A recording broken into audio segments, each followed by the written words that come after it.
joining us. I'm here with my esteemed co-host and P.A.D. warrior colleague, Kim, and my good friend and interventional cardiologist, Dr. George Adams.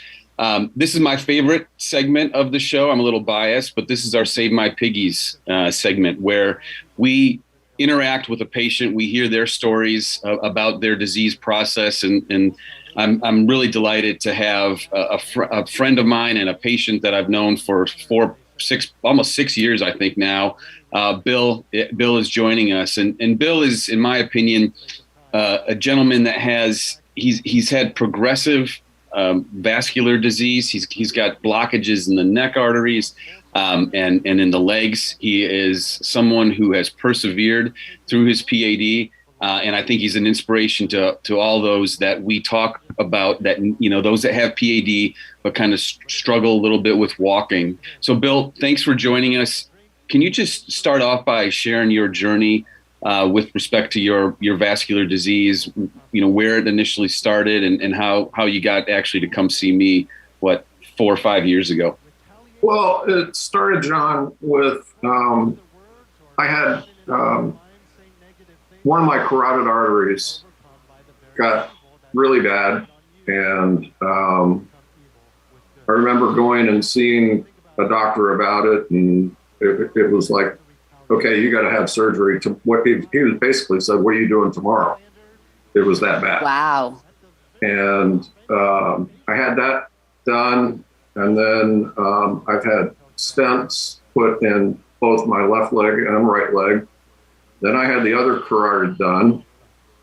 Then the left leg, the blockage came back, and they tried to do a graft from my right leg to the left leg below the blockage. And unfortunately, both of those incisions became infected, and we lost the graft.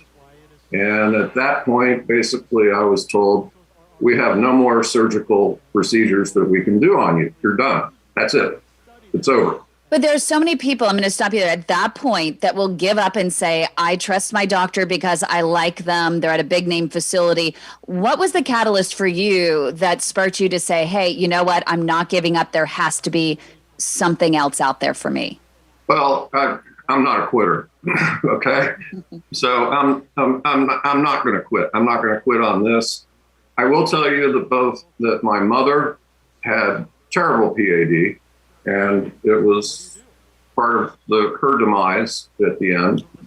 And her mother died when my mother was 16 years old from, back then they called it hardening of the arteries. Mm-hmm. And she had a heart attack when my mother was 16 and died. So, I mean, we have a lot of family history with this disease, unfortunately. And But Bill, so you and I met in 2016, and we spent time fixing the right side, and because you had more symptoms on that side, you felt better there. Then we focused on the left side, and that's when the issue came about where the left side blocked off, and we thought, okay, we did what we call a hybrid procedure. So I did a little work with some stents. We had our surgeon clean out one of the blockages near the groin, and then that got infected and it closed off, and then we had to do the bypass that ultimately didn't work. But so you and I had that conversation.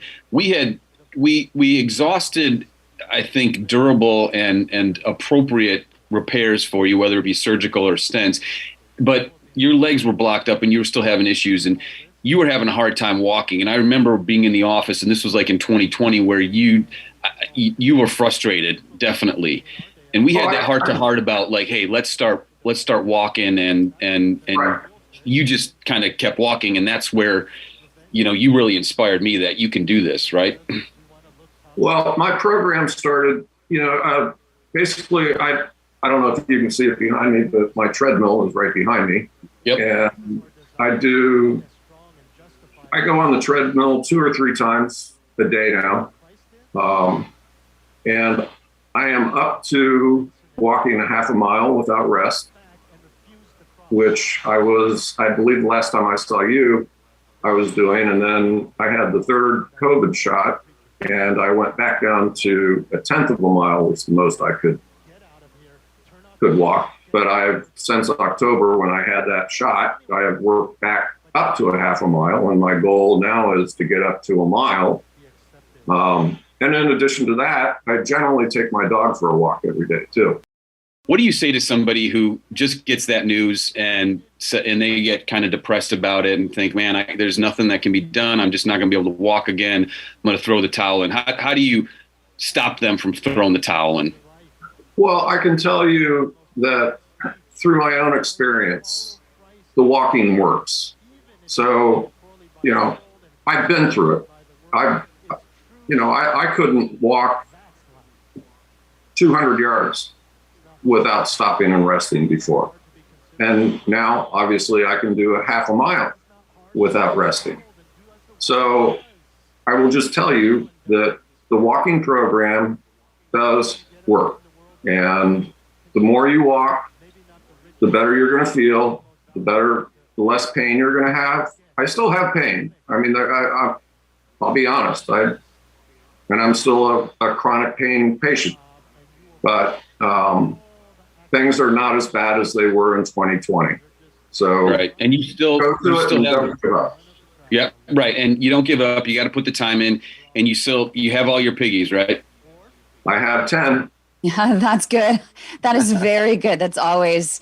We even have people, though, that don't have all 10, but they're still out there. They're pushing it every day, and they're so inspired by you, Bill. Thank you for inspiring us all.